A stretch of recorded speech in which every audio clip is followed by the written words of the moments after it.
ಆಶೀರ್ವಚನ ನೀಡಿದ ನಂತರ ಶ್ರೀಗಳು ಅಂದು ಹೊಳೆನರಸೀಪುರ ಎಡತುರೆ ಯೋಗಾನಂದೇಶ್ವರ ಸರಸ್ವತಿ ಮಠದಲ್ಲಿಯೇ ತಂಗಿದರು. ಆನಂತರ ಮುಂಜಾನೆಯೇ ಶ್ರೀಗಳು ದೇವರಿಗೆ ನಮಸ್ಕರಿಸಿದರು.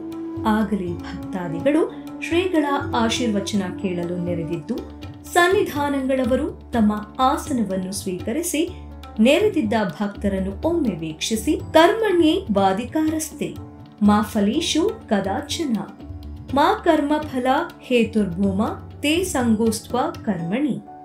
ಇದರರ್ಥ, ಫಲದ ಚಿಂತೆ ಬಿಟ್ಟು ನೀನು ನಿನ್ನ ಕರ್ತವ್ಯವನ್ನು ಮಾಡದೆ ತಪ್ಪಿಸಿಕೊಳ್ಳುವ ವಿಚಾರ ನಿನ್ನಲ್ಲಿ ಬರದಿರಲಿ. ಯಾವುದು ನಿನ್ನ ಭಾಗ್ಯದಲ್ಲಿದೆಯೋ ಅದು ನಿನಗೆ ಸಿಕ್ಕಿಯೇ ತೀರುತ್ತದೆ. ಯಾವುದು ನಿನ್ನದಲ್ಲವೋ ಅದು ನೀ ಎಷ್ಟೇ ಪ್ರಯತ್ನಿಸಿದರೂ ಸಿಗಲಾರದು. ಚಿಂತೆ ಬಿಡು. ಜೀವನದಲ್ಲಿ ಬರುವುದೆಲ್ಲವ ಬಂದಂತೆ ಸ್ವೀಕರಿಸು ಎಂದು ಹಿತನುಡಿಗಳ ಜೊತೆ ಆಶೀರ್ವಚನ ನೀಡಿ ಸಕಲ ಭಕ್ತರನ್ನು ಆಶೀರ್ವದಿಸಿದರು. ಸೈಕಲ್ನಲ್ಲಿ ಹೋಗುವವನಿಗಿಂತ ಮೋಟರ್ ಸೈಕಲ್ನಲ್ಲಿ ಹೋಗುವವನು ಇನ್ನೂ ಬೇಗ ಹೋಗ್ತಾನೆ. ಅವನಿಗಿಂತ ತುಂಬ ಬೇಗ ಹೋಗ್ಬೋದು. ಆದರೆ ಎಷ್ಟು ಬೇಗ ಅವನು ಹೋಗ್ತಾನೋ, ಎಷ್ಟು ಬೇಗ ಹೋಗಲಿಕ್ಕೆ ಅವನಿಗೆ ಅವಕಾಶ ಇದೆಯೋ, ತೊಂದರೆ ನಡೆಯುವಂತಹ ಅವಕಾಶವೂ ಅವನಿಗೆ ಅಷ್ಟೇ ಇದೆ. ಏನಾದರೂ ವ್ಯತ್ಯಾಸ ಆಯಿತು ಅಂದರೆ ಅವನಿಗೂ ಮತ್ತು ಬೇರೆಯವರಿಗಿಬ್ಬರಿಗೂ ತೊಂದರೆ ಆಗುತ್ತೆ. ಅದಕ್ಕಿಂತಲೂ ಇನ್ನೂ ಕಾರ್ನಲ್ಲಿ ಹೋಗುವವನಿಗೆ ಇನ್ನೂ ಸೌಕರ್ಯ ಜಾಸ್ತಿ. ಆದರೆ ಇವನೇನಾದರೂ ವ್ಯತ್ಯಾಸ ಮಾಡಿದ್ದ ಅಂತಂದರೆ ಅದರಿಂದ ತೊಂದರೆ ಆಗುವುದು ಜಾಸ್ತಿಯೇ. ಆದ್ದರಿಂದ ಅದಕ್ಕಿಂತಲೂ ಇವನಿಗೆ ಹೆಚ್ಚು ಅವಧಾನ ಅನ್ನೋದು ಬೇಕು.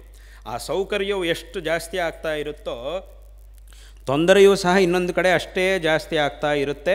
ಅದು ಆಗದೇ ಇರೋ ಹಾಗೆ ಅವಧಾನವೂ ಸಹ ನಮ್ಮಲ್ಲಿ ಜಾಸ್ತಿ ಆಗಬೇಕು.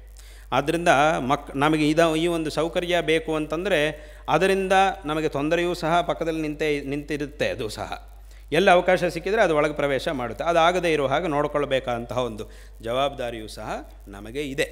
ಆದ್ದರಿಂದ ಈ ಒಂದು ವಿಷಯವನ್ನು ಪ್ರತಿಯೊಬ್ಬರೂ ಸಹ ಜ್ಞಾಪಕ ಇಟ್ಟುಕೊಳ್ಳಬೇಕು. ಅದರಂತೆ ಮಕ್ಕಳಿಗೆ ವಿಶೇಷವಾದಂತಹ ಒಂದು ಶಿಕ್ಷಣವನ್ನು, ಮಾರ್ಗದರ್ಶನವನ್ನು ಮಕ್ಕಳಿಗೆ ನೀಡಬೇಕು. ಆದ್ದರಿಂದ ಈಗ ಅದರಲ್ಲೂ ಇಂತಹ ಒಂದು ಸಂದರ್ಭದಲ್ಲಿ ವಿಶೇಷವಾಗಿ ಈಗಾಗಲೇ ಆರಂಭದಲ್ಲಿ ಮಕ್ಕಳನ್ನು ನೋಡಿದ್ದೇವೆ. ಮಕ್ಕಳು ಅನೇಕ ವಿಧವಾದಂತಹ ಸ್ತೋತ್ರಗಳನ್ನು ಸಹ ವಿಶೇಷವಾಗಿ 3ನೇ ವಯಸ್ಸಿನಿಂದ 9ನೇ ವಯಸ್ಸಿನ ಮಧ್ಯದಲ್ಲಿರ್ತಕ್ಕಂತಹ ಮಕ್ಕಳು ಅವರು ಅನೇಕ ಸ್ತೋತ್ರಗಳನ್ನು, ಅನೇಕ ಶ್ಲೋಕಗಳನ್ನು, ಸಾಂಪ್ರದಾಯಿಕವಾಗಿ ಯಾವ ಶ್ಲೋಕಗಳನ್ನು ಹೇಳ್ತಾ ಇದ್ದರೋ ಆ ಎಲ್ಲ ಶ್ಲೋಕಗಳನ್ನೂ ಸಹ ಅವರು ಕಂಠಪಾಠ ಮಾಡಿ ಅಭ್ಯಾಸ ಮಾಡಿ ಆ ಶ್ಲೋಕಗಳನ್ನು ಹೇಳ್ತಾ ಇದ್ದಾರೆ. ಇದು ಅತ್ಯಂತ ಸಂತೋಷಕರವಾದಂತಹ ಒಂದು ವಿಷಯ. ಈ ರೀತಿಯಾದಂತಹ ಒಂದು ಕಾರ್ಯ ಪ್ರತಿಯೊಂದು ಮನೆಯಲ್ಲೂ ನಡೀಬೇಕು. ಇಂತಹ ಒಂದು ಕಾರ್ಯ ಈಗ ಯಾವ ಮಕ್ಕಳನ್ನು ನಾವು ನೋಡಿದ್ದೀವೋ ಮನೆಯಲ್ಲಿ ತಂದೆ ತಾಯಿಗಳು ಹೇಳಿಕೊಟ್ಟಿದ್ದರಿಂದ ಇವತ್ತಿನ ದಿವಸ ಇಲ್ಲಿ ಮಕ್ಕಳು ಬಂದು ಅದನ್ನು ಹೇಳಿದ್ದಾರೆ. ಇಂತಹ ಒಂದು ಕಾರ್ಯ ಪ್ರತಿಯೊಬ್ಬರ ಮನೆಯಲ್ಲೂ ಆಗಬೇಕು. ಪ್ರತಿಯೊಬ್ಬರೂ ಸಹ ಇದನ್ನು ಮಕ್ಕಳಿಗೆ ಹೇಳಿಕೊಡಬೇಕು. ಇದನ್ನು ತಗೊಂಡು ಹೀಗೆ ಮಕ್ಕಳಿಗೆ ಹೇಳಿಕೊಡಬೇಕು. ಆದ್ದರಿಂದ ಈ ರೀತಿಯಾದಂತಹ ಒಂದು ಕಾರ್ಯವನ್ನು ಸಹ ಮಾಡಬೇಕು ಅನ್ನುವಂತಹ ವಿಷಯವನ್ನು ಈ ಸಂದರ್ಭದಲ್ಲಿ ಹೇಳಬಯಸ್ತಾ ಇದ್ದೇವೆ. ಹಾಗಾಗಿ ಅದರಲ್ಲೂ ವಿಶೇಷವಾಗಿ ಈಗ ನಾವು ಹೇಳಿದ ಹಾಗೆ ವೇದಾಂತ ಭಾರತಿ ಸಂಸ್ಥೆಯಿಂದ ಅನೇಕ ವಿಧವಾದಂತಹ ಕಾರ್ಯಗಳು ಸಹ ನಡೀತಾ ಇರುವುದು. ಅನೇಕ ಜನ ಕಾರ್ಯಕರ್ತರು ಇದರಲ್ಲಿ ಸ್ವಾಮಿಗಳ ಒಂದು ಮಾರ್ಗದರ್ಶನದಂತೆ ಅಲ್ಲಲ್ಲಿ ಆಯಾ ಪ್ರದೇಶಗಳಲ್ಲಿ ತಕ್ಕಂತೆ ಕಾರ್ಯಗಳನ್ನು ಸಹ ಮಾಡ್ತಾ ಇರುವುದು ಇದು ಅತ್ಯಂತ ಸಂತೋಷಕರವಾದಂತಹ ಒಂದು ವಿಷಯ. ಇಂತಹ ಕಾರ್ಯಗಳು ನಿರಂತರ ಆ ಭಗವಂತನ ಕೃಪೆಯಿಂದ ನಡೀತಾ ಇರಲಿ ಎಂಬುದಾಗಿ ಈ ಸಂದರ್ಭದಲ್ಲಿ ನಾವು ಆಶೀರ್ವಾದಗಳನ್ನು ಮಾಡ್ತಾ ಇದ್ದೇವೆ. ಮತ್ತು ವಿಶೇಷವಾಗಿ ಈ ಸಂದರ್ಭದಲ್ಲಿ ಶಂಕರ ಭಾರತೀ ಸ್ವಾಮಿಗಳವರಿಗೆ ನಮ್ಮ ನಾರಾಯಣ ಸ್ಮರಣಪೂರ್ವಕವಾದಂತಹ ಆಶೀರ್ವಾದಗಳನ್ನು ಮಾಡ್ತಾ ಇದ್ದೇವೆ. ವಿಶೇಷವಾಗಿ ಶಂಕರ ಭಗವತ್ಪಾದಾಚಾರ್ಯರು ಈ ಆಮ್ನಾಯ ಪೀಠಗಳನ್ನು ಸ್ಥಾಪನೆ ಮಾಡಿ ಈ ಪೀಠಗಳಲ್ಲಿ ಮತ್ತು ಆ ನಂತರ ಈ ಪೀಠಗಳಿಗೆ ಅನುಸಾರವಾಗಿ ಆ ನಂತರ ಕಾಲದಲ್ಲಿ ಬಂದಿರತಕ್ಕಂತಹ ಮಠಗಳಲ್ಲೂ ಸಹ ಎಲ್ಲ ಕಡೆಯೂ ಸನ್ಯಾಸಿಗಳು ಅಧಿಪತಿಗಳಾಗಿರಬೇಕು ಅನ್ನುವಂತಹ ಒಂದು ನಿಯಮವನ್ನು ಮಾಡಿದ್ದಾರೆ. ಈ ಒಂದು ಅಪ್ಪಣೆಯನ್ನು ಶಂಕರ ಭಗವತ್ಪಾದಾಚಾರ್ಯರು ಮಾಡಿದ್ದಾರೆ. ಯಾಕೆಂತಂದರೆ ಸನ್ಯಾಸಿ ಆಗಿರ್ತಕ್ಕಂಥವನಿಗೆ ಅಂದರೆ ನಿಜವಾಗಲೂ ಸನ್ಯಾಸಿ ಆಗಿರ್ತಕ್ಕಂಥವನಿಗೆ ರಾಗದ್ವೇಷಗಳು ಇರುವುದಿಲ್ಲ.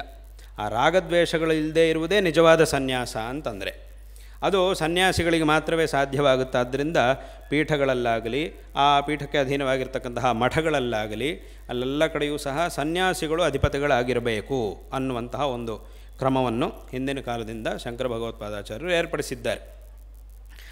ಇಲ್ಲಿ ಇನ್ನೂ ಒಂದು ವಿಷಯ ಏನು ಅಂತ ಕೇಳಿದರೆ, ಸನ್ಯಾಸಿ ಆಗಬೇಕು ಅಂತಂದರೆ ಅದಕ್ಕೆ ಎಷ್ಟು ಯೋಗ್ಯತೆ ಬೇಕೋ ಅದಕ್ಕಿಂತಲೂ ಹೆಚ್ಚಿನ ಯೋಗ್ಯತೆ ಈ ಪ್ರಪಂಚದಲ್ಲಿ ಒಬ್ಬ ಸನ್ಯಾಸಿ ಆಗಬೇಕು ಅಂತಂದರೆ ಅದಕ್ಕೆ ಹೆಚ್ಚಿನ ಯೋಗ್ಯತೆ ಬರಬೇಕು. ಯಾಕೆಂತಂದರೆ ಸನ್ಯಾಸಿ ಆಗಬೇಕು ಅಂತಂದರೆ ಪ್ರಧಾನವಾದಂತಹ ಯೋಗ್ಯತೆ ಏನು? ರಾಗದ್ವೇಷಗಳನ್ನು ಬಿಡುವುದು. ಆ ರಾಗದ್ವೇಷಗಳನ್ನು ಬಿಡುವುದೇ ಮನುಷ್ಯನಿಗೆ ಅತ್ಯಂತ ಕಠಿಣವಾದಂತಹ ಒಂದು ವಿಷಯ. ಅದನ್ನು ಬಿಟ್ಟರೆ ಆಗ ಅವನು ನಿಜವಾಗಲೂ ಸನ್ಯಾಸಿ ಅಂತ ಅನಿಸ್ಕೊಳ್ತಾನೆ. ಆದ್ದರಿಂದ ಸನ್ಯಾಸ ಸ್ವೀಕಾರ ಮಾಡಬೇಕು ಅಂತಂದರೆ ರಾಗದ್ವೇಷಗಳನ್ನು ಬಿಡಬೇಕು. ಅಂದರೆ ಏನು? ಆ ಸನ್ಯಾಸಕ್ಕೆ ಇಂತಹ ಒಂದು ಯೋಗ್ಯತೆ ಬೇಕು. ಅದೇ ಒಂದು ಮಠದ ಅಧಿಪತಿ ಆಗಬೇಕು ಅಂತಂದರೆ, ಮಠದ ಅಥವಾ ಪೀಠದ ಅಧಿಪತಿ ಆಗಬೇಕು ಅಂತಂದರೆ ಇದಕ್ಕಿಂತಲೂ ಹೆಚ್ಚಿನ ಯೋಗ್ಯತೆ ಬೇಕು. ಯಾಕೆ ಅಂತ ಕೇಳಿದರೆ ಏನು ವ್ಯತ್ಯಾಸ? ಒಬ್ಬ ಬರೀ ಸನ್ಯಾಸಿಗೂ ಒಬ್ಬ ಮಠಾಧಿಪತಿಗೂ ಏನು ವ್ಯತ್ಯಾಸ? ಮಠಾಧಿಪತಿ ಆಗಿರುವ ಸನ್ಯಾಸಿಗೂ ಏನು ವ್ಯತ್ಯಾಸ ಅಂತಂದರೆ, ಬರೀ ಸನ್ಯಾಸಿ ಆಗಬೇಕು ಅಂತಂದರೆ ಎಲ್ಲವುದನ್ನು ಬಿಟ್ಬಿಟ್ರೆ ಆವಾಗ ಅವನು ಸನ್ಯಾಸಿ ಆಗ್ತಾನೆ. ಎಲ್ಲವುದನ್ನು ಬಿಟ್ಟವನು ಅವನು ಸನ್ಯಾಸಿ ಆಗ್ತಾನೆ. ಆದರೆ ಎಲ್ಲರ ಮಧ್ಯದಲ್ಲೇ ಇದ್ದುಕೊಂಡು ಎಲ್ಲವುದನ್ನು ಬಿಟ್ಟಿರ್ತಕ್ಕಂಥವನು ಮಠಾಧಿಪತಿ ಅಥವಾ ಪೀಠಾಧಿಪತಿ ಅಂತ ಅನಿಸ್ಕೊಳ್ತಾನೆ.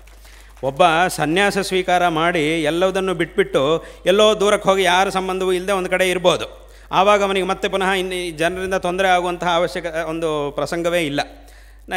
ಎಲ್ಲ ಬಿಟ್ಬಿಟ್ಟು ಎಲ್ಲೋ ದೂರಕ್ಕೆ ಹೋಗಿದ್ದಾನೆ, ಎಲ್ಲೋ ಅನುಷ್ಠಾನ ಮಾಡ್ಕೊಳ್ತಾ ಇದ್ದಾನೆ, ಅಂಥವನಿಗಾದರೂ ಪರವಾಗಿಲ್ಲ, ನಡೆಯುತ್ತೆ. ಆದರೆ ಮತ್ತೆ ಪುನಃ ಎಲ್ಲವುದನ್ನು ಬಿಟ್ಟು ಜನರ ಮಧ್ಯದಲ್ಲೇ ಇದ್ದು, ಅದು ಒಬ್ಬ ಮಾಮೂಲಿ ಮನುಷ್ಯ ಎಷ್ಟು ಕಡೆಗೆ ಹೋಗ್ತಾನೋ ಅಲ್ಲಿಗಿಂತಲೂ ಜಾಸ್ತಿ ಕಡೆಗಳಿಗೆಲ್ಲ ಹೋಗಬೇಕು, ಮತ್ತು ಎಲ್ಲ ವ್ಯವಹಾರವನ್ನು ನೋಡಬೇಕು. ಅದೆಲ್ಲ ನೋಡುವಂತಹ ಕೆಲಸ ಮಠಾಧಿಪತಿಗೆ ಅಥವಾ ಪೀಠಾಧಿಪತಿಗಿದೆ. ಆದ್ದರಿಂದ ಅಲ್ಲಿಗೇನಾಯಿತು ಅಂತಂದರೆ ಎಲ್ಲರ ಮಧ್ಯದಲ್ಲಿದ್ದುಕೊಂಡೇ ಎಲ್ಲವುದನ್ನು ಬಿಡಬೇಕಾಗಿ ಬರುತ್ತೆ. ಬಿಡಬೇಕಾದವನು ಅದು ಬಿಟ್ಟರೆ ಅವನನ್ನು ಮಠಾಧಿಪತಿ ಅಥವಾ ಪೀಠಾಧಿಪತಿ ಅಂತ ಹೇಳಬೇಕು. ಆದ್ದರಿಂದ ಈ ಒಂದು ಮಠಗಳು, ಪೀಠಗಳು ಇವುಗಳಿಗೆ ಒಂದು ವಿಶೇಷವಂತಹ ವೈಶಿಷ್ಟ್ಯ ಇದೆ. ಆದ್ದರಿಂದಲೇ ಇಂತಹ ಮಠಗಳಲ್ಲಿ, ಪೀಠಗಳಲ್ಲಿ ಸನ್ಯಾಸಿಗಳು ಅಧಿಪತಿಗಳಾಗಿರಬೇಕು ಅನ್ನುವಂತಹ ಒಂದು ನಿಯಮವನ್ನು ಶಂಕರ ಭಗವತ್ಪಾದಾಚಾರ್ಯರು ಮಾಡಿದ್ದಾರೆ. ಕೆಲವರಿಗೆ ನೋಡಿದಾಗ ಅನಿಸುತ್ತೆ, ಅವರಿಗೇನು ರೀ ಮಠಾಧಿಪತಿ ಬ್ರಹ್ಮಾಂಡವಾಗಿದ್ದಾರೆ, ಚೆನ್ನಾಗಿದ್ದಾರೆ, ಏನು ಹೇಳಿದ್ರು ಕೆಲಸ ಮಾಡಿಕೊಡೋರೆಲ್ಲ ಇದ್ದಾರೆ, ಬೇಕಾದಷ್ಟು ಜನ ಜೊತೆಗಿದ್ದಾರೆ, ಅದು ಮಾಡ್ತಾರೆ ಇದು ಮಾಡ್ತಾರೆ ಅಂತ ಅನಿಸ್ತಾ ಇರುತ್ತೆ. ಅಂದರೆ ಮಠಾಧಿಪತಿ ಅಂತಲ್ಲ, ಒಂದು ದೊಡ್ಡ ಸ್ಥಾನದಲ್ಲಿರೋ ವ್ಯಕ್ತಿ, ಯಾವ ವ್ಯಕ್ತಿಯನ್ನು ನೋಡಿದರೂ ಜನರಿಗೆ ಹಂಗೆ ಅನಿಸ್ತಾ ಇರುತ್ತೆ, ಬೇರೆಯವರಿಗೆ ಉಳಿದವರಿಗೆ ಹಂಗೆ ಅನಿಸ್ತಾ ಇರುತ್ತೆ. ಮಠಾಧಿಪತಿ ಸ್ಥಾನ ಅಂತಲೇ ಹಾಗೇ ಏನಿಲ್ಲ. ಯಾವುದೊಂದು ದೊಡ್ಡ ಅಧಿಕಾರ ಸ್ಥಾನದಲ್ಲಿದ್ದವನು ಅವನು ನೋಡಿದ ತಕ್ಷಣ ಎಲ್ರಿಗೂ ಹಾಗೆ ಅವನಿಗೇನು ರೀ ಭಾಳ ಚೆನ್ನಾಗಿದ್ದಾನೆ, ಅವನಿಗೆ ಹಿಂದೆಗಡೆ ಜನ ಓಡಾಡ್ತಾ ಇರ್ತಾರೆ, ಬೇಕಾದಷ್ಟೆಲ್ಲ ಕೊಡ್ತಿರ್ತಾರೆ, ಅವನಿಗೆಲ್ಲ ನಡೀತಾ ಇರುತ್ತೆ ಅಂತ ಹೇಳ್ತಾ ಇರ್ತಾರೆ ಲೋಕದಲ್ಲಿ ಕೆಲವರು. ಆದರೆ ವಾಸ್ತವ ಆ ಜಾಗದಲ್ಲಿ ಕೂತ್ಕೊಂಡವನಿಗೆ ಗೊತ್ತುಂಟು ಅಲ್ಲಿ ಏನು ಸಮಸ್ಯೆ ಇದೆ, ಏನಿದೆ ಅನ್ನೋ. ಅಂದರೆ ಒಂದು ಉದಾಹರಣೆ ಹೇಳಬೇಕು ಅಂತಂದರೆ, ಒಂದು ದೊಡ್ಡ ಸಿಂಹಾಸನ ಇದೆ, ದೊಡ್ಡ ಮಹಾರಾಜ ಕೂತ್ಕೊಳ್ಳುವಂತಹ ಸಿಂಹಾಸನ ಎತ್ತರದಲ್ಲಿದೆ. ಈ ಕೆಳಗಡೆ ಕೂತ್ಕೊಂಡು ನೋಡುವವರಿಗೆ ಆ ಒಳ್ಳೆ ಸಿಂಹಾಸನ ಕಾಣ್ತಾ ಇರುತ್ತೆ. ಅದು ಯಾವುದೋ ಒಂದು ಬಂಗಾರದ ಸಿಂಹಾಸನ, ಎಲ್ಲ ರತ್ನಗಳು, ಎಲ್ಲ ಬ್ರಹ್ಮಾಂಡವಾಗಿದೆ ನೋಡಲಿಕ್ಕೆ. ಈ ಕೆಳಗಡೆ ಕೂತ್ಕೊಂಡು ನೋಡುವವರಿಗೆ ಸಿಂಹಾಸನ ಕಾಣ್ತಾ ಇರುತ್ತೆ. ಎಂಥ ಸಿಂಹಾಸನ ನೋಡ್ರಿ, ಅದರೊಳಗೆ ಯಾರು ಕೂತ್ಕೊಳ್ತಾನೋ ಅವನಿಗಿಂತ ಅದೃಷ್ಟಶಾಲಿ ಪ್ರಪಂಚದಲ್ಲಿ ಇನ್ನೊಬ್ಬ ಇರಲ್ಲ. ಅದರೊಳಗೆ ಒಂದು ಸಲ ಕೂತ್ಕೊಂಡ ಅಂತಂದರೆ ಅವನಿನ್ನು ಯಾರ ಹತ್ರನೂ ತಲೆ ಬಗ್ಗಿಸ್ಬೇಕಾಗಿಲ್ಲ, ಅಂಥ ಒಂದು ಸ್ಥಾನ ನೋಡಿ ಅಂತ ಅನಿಸ್ತಾ ಇರುತ್ತೆ ಆ ಸ್ಥಾನವನ್ನು ನೋಡಿದಾಗ. ಅಷ್ಟೊತ್ತಿಗೆ ಒಬ್ಬ ಬಂದು ಅದರೊಳಗೆ ಕೂತ್ಕೊಳ್ತಾನೆ. ಆ ಕೂತ್ಕೊಂಡವನನ್ನು ನೋಡಿದಾಗ ಬೇರೆಯವರಿಗೆ ಅನ್ನಿಸ್ತಾ ನೋಡಿದ್ರೆ ಅವನು ಆ ಸಿಂಹಾಸನದಲ್ಲಿ ಕೂತ್ಕೊಂಡಿದ್ದಾನೆ ರೀ, ನೋಡಿ ಹೇಗೆ, ವಾಸ್ತವವಾಗಿ ನಾನು ಕೂರಬೇಕಿತ್ತು ಅದರೊಳಗೆ, ಇವನು ನನ್ನನ್ನು ಇದು ಮಾಡಿಬಿಟ್ಟು ಅವ ಬಂದು ಕೂತ್ಕೊಂಡು ಬಿಟ್ಟ ಅಂತ ಈ ಕೆಳಗೆ ಕೂತ್ಕೊಂಡು ಯೋಚನೆ ಮಾಡ್ತಾ ಇರ್ತಾನೆ. ಆದರೆ ಏನಾಗುತ್ತೆ, ಅಥವಾ ಅದರೊಳಗೆ ಕೂತ್ಕೊಳ್ಳಿಕ್ಕೆ ಹೋಗುವವನಿಗೂ ಮನಸ್ಸಲ್ಲಿ ಅನ್ನಿಸ್ತಾ ಇರುತ್ತೆ, ಇಂಥ ಒಂದು ಸಿಂಹಾಸನದಲ್ಲಿ ನಾನು ಈಗ ಕೂತ್ಕೊಳ್ಳಿಕ್ಕೆ ಹೋಗ್ತಾ ಇದ್ದೀನಿ ಅಂಥೇಳಿ ಅವನಿಗೆ ಅನ್ನಿಸ್ತಾ ಇರುತ್ತೆ. ಆದರೆ ಅದು ಎಲ್ಲಿವರೆಗೆ ಅನಿಸುತ್ತೆ ಅಂತಂದರೆ, ಇವನು ಆ ಮೆಟ್ಲು ಹತ್ಕೊಂಡು ಹೋಗಿ ಆ ಸಿಂಹಾಸನದಲ್ಲಿ ಕೂತ್ಕೊಳ್ಳುವ ತನಕ ಆ ಸುಂದರವಾದಂತಹ ಸಿಂಹಾಸನ ಕಾಣ್ತಾ ಇರುತ್ತೆ. ಯಾವಾಗ ಅವನು ಹೋಗಿ ಆ ಸಿಂಹಾಸನದ ಈ ಕಡೆ ತಿರುಗಿ ಸಿಂಹಾಸನದಲ್ಲಿ ಕೂತ್ಕೊಳ್ತಾನೋ ಅಲ್ಲಿ ಕೂತ ಮೇಲೆ ಸಿಂಹಾಸನ ಕಾಣುವುದಿಲ್ಲ, ಎದುರುಗಡೆ ಜನಗಳೆಲ್ಲ ಕೂತ್ಕೊಂಡಿರೋದು ಕಾಣ್ತಾ ಇರುತ್ತೆ, ಆ ಜವಾಬ್ದಾರಿ ಕಾಣ್ತಾ ಇರುತ್ತೆ. ಅಲ್ಲಿ ಹೋಗಿ ಕೂತ್ಕೊಂಡ ಮೇಲೆ ಸಿಂಹಾಸನ ನೋಡ್ಕೊಳ್ತಾ ಕೂತ್ಕೊಳ್ಳಿಕ್ಕಾಗೋದಿಲ್ಲ, ಜನರನ್ನೇ ನೋಡಬೇಕು. ಅಂದರೆ ಮುಂದೆ ಅವನಿಗೆಲ್ಲ ಯಾರ್ಯಾರು ಏನೇನು ಕೆಲಸ ಆಗಬೇಕು ಅಂತ ಮುಂದೆ ಬಂದು ನಿಂತ್ಕೊಂಡಿದ್ದಾರೋ ಅವರೇ ಕಾಣ್ತಾ ಇರ್ತಾರೆ, ಬಿಟ್ಟರೆ ಆ ಕುರ್ಚಿ ಕಾಣುವುದಿಲ್ಲ. ಕುರ್ಚಿ ಮೇಲೆ ಕೂತ್ಕೊಂಡ ಮೇಲೆ ಕುರ್ಚಿ ಕಾಣುವುದಿಲ್ಲ. ಕೂತ್ಕೊಳ್ಳೋದಕ್ಕಿಂತ ಮುಂಚೆ ಕುರ್ಚಿ ಕಾಣುತ್ತೆ, ಓಹೋ ಕುರ್ಚಿ ಅಂತ ಅನಿಸುತ್ತೆ. ಅಲ್ಲಿ ಕೂತ್ಕೊಂಡ ಮೇಲೆ ಕುರ್ಚಿನ ನೋಡ್ಕೊಳ್ಳಿಕ್ಕೆ ಕುರ್ಚಿ ಕಾಣುವುದೂ ಇಲ್ಲ, ಅದನ್ನೇ ನೋಡ್ಕೊಳ್ತಾ ಕೂರ್ತೀನಿ ಅಂದರೆ ಅದು ಸಾಧ್ಯವೂ ಇಲ್ಲ. ಮತ್ತು ಯಾವುದನ್ನು ನೋಡಬೇಕು, ಎದುರುಗಡೆ ನಿನ್ನಿಂದ ಏನೇನು ಕೆಲಸನ ಅಪೇಕ್ಷೆ ಪಡ್ತಾ ನಿನ್ನ ಎದುರುಗಡೆ ಜನಗಳು ನಿಂತ್ಕೊಂಡಿದ್ದಾರೋ ಅವರು ಮಾತ್ರವೇ ನಿನಗೆ ಕಾಣ್ತಾ ಇರ್ತಾರೆ. ಅದು ಬಿಟ್ಟು ನಿನಗೆ ಬೇರೆ ಯಾವುದು ಕಾಣುವುದಿಲ್ಲ. ಆದ್ದರಿಂದ ಅದು ಏನೋ ಸುಮ್ಮನೆ ನೋಡಿದಾಗ ಅವರೇನು ರೀ ಚೆನ್ನಾಗಿದ್ದಾರೆ ಅಂತ ನಮಗನ್ನಿಸುತ್ತೆ. ಆದರೆ ಅಲ್ಲೂ ಸಹ ಒಂದು ಜವಾಬ್ದಾರಿ ಇದ್ದೇ ಇದೆ. ಪ್ರತಿಯೊಬ್ಬ ಮನುಷ್ಯನಿಗೂ ಒಂದು ಜವಾಬ್ದಾರಿ ಇದ್ದೇ ಇರುತ್ತೆ.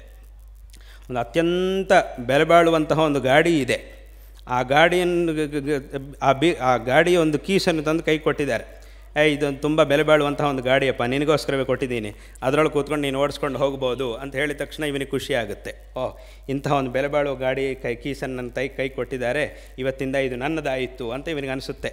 ಅದನ್ನೊಂದ್ಸಲಿ ಎಲ್ಲ ಮೇಲಿಂದ ಕೆಳಗೆ ತನಕ ಎಲ್ಲ ಚೆನ್ನಾಗಿ ನೋಡ್ಕೊಳ್ತಾನೆ. ಎಂಥ ಅದ್ಭುತವಾದ ಗಾಡಿ, ಎಷ್ಟು ಬೇಗ ಹೋಗುತ್ತೆ ಈ ಗಾಡಿ, ಅದು ಇದು ಅಂತ ಹೇಳ್ಕೊಂಡು ಅಲ್ಲೂ ಬಾಗಿಲು ತಕ್ಕೊಂಡು ಒಳಗೆ ಹೋಗಿ ಕೂತ್ಕೊಂಡ ಆಮೇಲೆ ಮತ್ತೆ ಅವನಿಗೆ ಗಾಡಿ ಕಾಣೋದಿಲ್ಲ, ಎದುರುಗಡೆ ರಸ್ತೆ ಕಾಣ್ತಾ ಇರುತ್ತೆ. ಆ ರಸ್ತೆಯಲ್ಲಿ ಬಂದು ಹೋಗುವಂಥ ಗಾಡಿಗಳು ಮಾತ್ರವೇ ಕಾಣ್ತಾ ಇರುತ್ತೆ. ಇವನಿಗೆ ಕೂತ್ಕೊಂಡ ಮೇಲೆ ಹೊರಡಲೇಬೇಕು. ಅದನ್ನು ಹತ್ತುಕೊಂಡು ಕೂತ್ಕೊಂಡ ಅಂತಂದ ಮೇಲೆ ಅಲ್ಲಿಂದ ಹೊರಡಲೇಬೇಕು. ಹೊರಡುವಾಗ ಮತ್ತು ಉಳಿದವರೆಲ್ಲ ಆ ರಸ್ತೆಯಲ್ಲಿ ಹಂಗೆ ಹೋಗ್ತಾ ಇರ್ತಾರೋ ಇವನು ಅವರ ಹಾಗೆ ಹೋಗ್ತಾ ಇರ್ತಾನೆ. ಏನೋ ಒಂದೆರಡು ವಿಷಯಗಳಲ್ಲಿ ಬೇರೆಯವನಿಗಿಂತ ಇವನಿಗೆ ಸ್ವಲ್ಪ ಸೌಕರ್ಯ ಜಾಸ್ತಿ ಇರ್ಬೋದು, ಆದರೆ ಇವನಿಗೆ ಜವಾಬ್ದಾರಿನೂ ಜಾಸ್ತಿ ಇದ್ದೇ ಇದೆ. ಯಾಕೆ ಅಂತಂದರೆ ಇಂಥ ಒಂದು ಒಳ್ಳೆ ಗಾಡಿಯನ್ನು ರಸ್ತೆ ಮೇಲೆ ತೊಗೊಂಡು ಹೋಗ್ತಿರ್ಬೇಕಾದ್ರೆ ಅದಕ್ಕೇನು ಆಗದೇ ಇರೋ ಹಾಗೆ ಓಡಿಸ್ಬೇಕು. ಬೇರೆಯವನಾದರೆ ಒಂದು ಸಾಮಾನ್ಯವಾದ ಗಾಡಿ ಇಟ್ಕೊಂಡವನಿಗಾದರೆ ಹಾಗಲ್ಲ, ಅವನು ಹೆಂಗೆ ಬೇಕಾದರೂ ಓಡಿಸ್ಬೋದು, ಹೆಂಗೆ ಬೇಕಾದರೂ ಬೆಲೆ ಬಾಳುವಂತಹ ಗಾಡಿಯಲ್ಲಿ ಕೂತ್ಕೊಂಡವನಿಗೆ ಎಲ್ಲೂ ಒಂದು ಸಣ್ಣ ಸ್ಕ್ರ್ಯಾಚು ಆಗಬಾರ್ದು, ಜಾಗ್ರತೆಯಾಗಿ ಓಡಿಸ್ಕೊಂಡು ಹೋಗಬೇಕು ಅನ್ನೋ ಜವಾಬ್ದಾರಿ ಇರುತ್ತೆ. ಅದೊಂದು ಬೇರೆ ಇವನಿಗಿರುತ್ತೆ. ಆದರೆ ಅಲ್ಲೂ ಏನಾಗುತ್ತೆ ಅಂತಂದರೆ ಅಲ್ಲಿ ಸಿಂಹಾಸನದಲ್ಲೇ ಒಬ್ಬ ಕೂತ್ಕೊಂಡ ಮೇಲೂ ಸಹ ಅವನಿಗೆ ಏನು ಕಾಣ್ತಾ ಇದೆಯೋ ಕೆಳಗೆ ನಿಂತವನಿಗೆ ಅದು ಕಾಣೋದಿಲ್ಲ. ಕೆಳಗೆ ನಿಂತವನಿಗೆ ಮತ್ತೆ ಪುನಃ ಅವನೇ ಕಾಣ್ತಾ ಇರ್ತಾನೆ, ಅದೇ ಸಿಂಹಾಸನ ಕಾಣ್ತಾ ಇರುತ್ತೆ. ನೋಡ್ರಿ ಹೆಂಗೆ ಕೂತ್ಕೊಂಡಿದ್ದಾನೋ ಅವನು ಅಂತ ಇವನ ಮನಸ್ಸಲ್ಲಿ ಅಂದ್ಕೊಳ್ತಾನೆ ಇರ್ತಾನೆ. ಇವನನ್ನು ಪುನಃ ಅಲ್ಲಿ ಹೋಗಿ ಕರ್ಕೊಂಡೋಗಿ ಕೂರಿಸಿದರೆ ಆವಾಗ ಇವನಿಗೆ ಗೊತ್ತಾಗುತ್ತೆ ಅಲ್ಲೇನಿದೆ ಅನ್ನೋದು. ಅದೇ ರೀತಿ ಗಾಡಿಯಲ್ಲೂ ಹಾಗೆ, ಹೊರಗಡೆ ಇವನು ದೊಡ್ಡ ಗಾಡಿಯಲ್ಲಿ ಹತ್ಕೊಂಡು ಕೂತ್ಕೊಂಡಿದ್ದಾನೆ, ಆದರೆ ಹೊರಗಡೆ ಮುಂಚೆ ಇವನು ನೋಡ್ತಿರುವಾಗ ಇವನ ಪಕ್ಕದಲ್ಲಿ ಯಾವ ನಿಂತ್ಕೊಂಡಿದ್ನೋ ಅವನಿಗೆ ಇವತ್ತಿಗೂ ಗಾಡಿ ಮಾತ್ರವೇ ಕಾಣ್ತಾ ಇದೆ. ಎಂಥ ಗಾಡಿ, ಆಹಾ ಓಹೋ ಅಂತ ಹೇಳ್ತಾನೆ ಇದ್ದಾನೆ ಇವತ್ತಿಗೂ ಸಹ. ಆದರೆ ಆ ಕೂತ್ಕೊಂಡವನಿಗೆ ಗೊತ್ತುಂಟು ಎದುರುಗಡೆ ಅವನಿಗೇನು ಕಾಣ್ತಾ ಇದೆ, ಯಾವ ಗಾಡಿ ಎಲ್ಲಿಂದ ಬರುತ್ತೋ, ಯಾವನು ಎಲ್ಲಿಂದ ಬರ್ತಾನೋ, ಎಷ್ಟು ಜಾಗ್ರತೆಯಾಗಿ ಹೋಗಬೇಕು ಅನ್ನೋದು ಕೂತ್ಕೊಂಡವನಿಗೆ ಗೊತ್ತಾಗುತ್ತೆ. ಆದ್ದರಿಂದ ಇದು ಈ ಒಂದು ಸ್ಥಾನ ಶಂಕರ ಭಗವತ್ಪಾದಾಚಾರ್ಯರು ಆ ಧರ್ಮದ ಒಂದು ಪ್ರಚಾರ, ಧರ್ಮದ ಒಂದು ಉದ್ಧಾರ ಆಗಬೇಕು, ಜನರೆಲ್ಲರಿಗೂ ಸಹ ವಿಶೇಷವಾಗಿ ಮಾರ್ಗದರ್ಶನವನ್ನು ಮಾಡಬೇಕು ಅನ್ನುವಂತಹ ಉದ್ದೇಶದಿಂದ ಈ ಒಂದು ಆಮ್ನಾಯ ಪೀಠಗಳನ್ನು ಸ್ಥಾಪನೆ ಮಾಡಿದ್ದಾರೆ. ಆ ನಂತರ ಕಾಲದಲ್ಲಿ ಅನೇಕ ಮಠಗಳ ಸ್ಥಾಪನೆಯೂ ಸಹ ಆಗಿದೆ. ಈ ಒಂದು ಮಠಗಳ ಅಧಿಪತಿಗಳಾಗಿರ್ತಕ್ಕಂಥವರ ಒಂದು ಕರ್ತವ್ಯ ತುಂಬ ದೊಡ್ಡದು. ಆದ್ದರಿಂದಲೇ ಅವರಿಗೆ ಅಂತಹ ಒಂದು ವಿಶೇಷವಾದ ಗೌರವವನ್ನು ಕೊಡುವಂತಹ ಒಂದು ಪರಂಪರೆಯೂ ಸಹ ಹಿಂದಿನಿಂದ ಬಂದಿದೆ. ಅವರಿಗೆ ವಿಶೇಷವಾದಂತಹ ಒಂದು ಗೌರವವನ್ನು ಕೊಡಬೇಕು, ಗೌರವವನ್ನು ಸಲ್ಲಿಸಬೇಕು ಅನ್ನುವಂತಹ ಒಂದು ಸಂಪ್ರದಾಯ ಯಾಕೆ ಬಂತು? ಅವರಿಗೆ ಅಷ್ಟೊಂದು ದೊಡ್ಡ ಜವಾಬ್ದಾರಿ ಇರುವುದರಿಂದ ಅವರನ್ನು ಆ ರೀತಿಯಾಗಿ ಗೌರವಿಸಬೇಕು ಅನ್ನುವಂತಹ ಒಂದು ಪರಂಪರೆಯೂ ಸಹ ಬಂದಿದೆ. ಆದ್ದರಿಂದ ಇದು ಒಂದು ವಿಶೇಷವಾದಂತಹ ಒಂದು ಪರಂಪರೆ. ಇಂತಹ ಒಂದು ಗುರು ಪರಂಪರೆಯಲ್ಲಿ ಬಂದಿರತಕ್ಕಂತಹ ಗುರುವಿನ ಬಗ್ಗೆ ಅತ್ಯಂತ ಶ್ರದ್ಧಾಭಕ್ತಿಗಳನ್ನಿಟ್ಟುಕೊಂಡು ಅವರು ನಮಗೆ ತೋರಿಸಿದಂತಹ ಮಾರ್ಗವನ್ನು ಅನುಸರಿಸಿ ಕೃತಾರ್ಥರಾಗಬೇಕು ಅನ್ನುವಂತಹ ವಿಷಯವನ್ನು ಈ ಸಂದರ್ಭದಲ್ಲಿ ಹೇಳಬಯಸ್ತಾ ಇದ್ದೇವೆ. ಮತ್ತು ಈಗಾಗಲೇ ನಾವು ಹೇಳಿದ ಹಾಗೆ ನಮ್ಮ ಸ್ವಾಮಿಗಳಿಗೆ ಅವರಿಗೆ ವಿಶೇಷವಾಗಿ ಈ ಸಂದರ್ಭದಲ್ಲಿ ಆಶೀರ್ವಾದಗಳನ್ನು ಮಾಡ್ತಾ ಇದ್ದೇವೆ. ಮತ್ತು ಹಾಗೆ ಅವರ ಶಿಷ್ಯರಾಗಿರ್ತಕ್ಕಂಥವರು ವಿನೀತ ಸ್ವಭಾವರಾಗಿರ್ತಕ್ಕಂತಹ ಬ್ರಹ್ಮಾನಂದ ಭಾರತೀ ಸ್ವಾಮಿಗಳಿಗೂ ಸಹ ಈ ಸಂದರ್ಭದಲ್ಲಿ ನಾವು ನಮ್ಮ ಆಶೀರ್ವಾದಗಳನ್ನು ತಿಳಿಸ್ತಾ, ಎಲ್ಲ ಈ ಒಂದು ಕಾರ್ಯದಲ್ಲಿ ವಿಶೇಷವಾಗಿ ಎಲ್ಲ ಕಾರ್ಯಕರ್ತರು ಮತ್ತು ಮಠದ ಆಡಳಿತದಲ್ಲಿದ್ದು ಸ್ವಾಮಿಗಳ ಒಂದು ಅಪ್ಪಣೆಯಂತೆ ಅವರ ಮಾರ್ಗದರ್ಶನದಂತೆ ಆ ಮಠದ ಕಾರ್ಯಗಳನ್ನು ಎಲ್ಲ ಮಾಡತಕ್ಕಂತಹ ಆಡಳಿತ ಅಧಿಕಾರಿಗಳು ಮತ್ತು ಎಲ್ಲರಿಗೂ ಸಹ ಈ ಒಂದು ವೇದಾಂತ ಭಾರತೀಯ ಒಂದು ವಿಶ್ವಸ್ತರು ಮತ್ತು ಎಲ್ಲ ಭಕ್ತ ಜನರಿಗೂ ಸಹ ಈ ಸಂದರ್ಭದಲ್ಲಿ ನಾವು ನಾರಾಯಣ ಸ್ಮರಣಪೂರ್ವಕವಾಗಿ ಆಶೀರ್ವಾದಗಳನ್ನು ಮಾಡ್ತಾ ಇದ್ದೇವೆ.